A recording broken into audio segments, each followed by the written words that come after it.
लगा दी सुनो ए हो साली, रंग डाले दो हमरा के हाली हाली।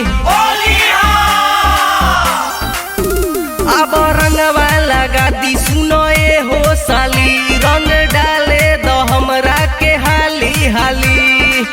लहंगा के डोरी रोवा खींचो तनी कोस के, लहंगा के डोरी रोवा खींचो तनी कोस के। चोलिया में रंग डालो तनी जीजा हंस के।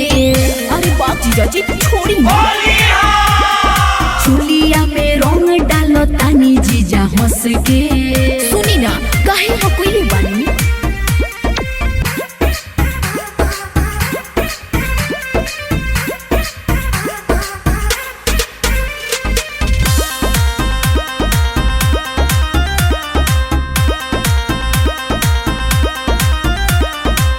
होली के फायदा उठावो तानी जीजा, हमर जवानी के नासी हो।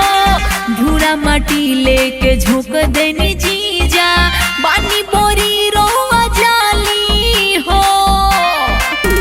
काहे बोले लू ऐसे कु बोली नु हो, जीजा साली के हबे ई होली नु हो। होली में हमके लगावो तनी मुस्के, होली में हमके लगावो तनी मुस्के। चोलिया में रंग डालो तनी जीजा हंस के। अरे बाप जीजा जी छोड़ी ना चोलिया में रंग डालो तनी जीजा हंस के। सुनी ना काहे हो कोई बानी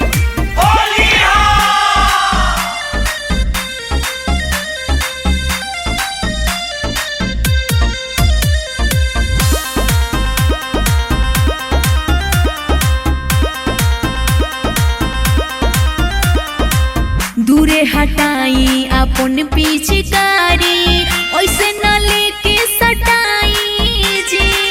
मानी न बात रउआ सुनिए जीजा, काचे को सोइली न कटाई जी। मधोली में अभिषेकवा के सतावल करो, अपना जीजा के साली सटावल करो। राम कुमार जीजा देनी दोरो मुस्के, राम कुमार जीजा देनी दोरो मुस्के। चोलिया में रंग डालो तानी जीजा हंस के।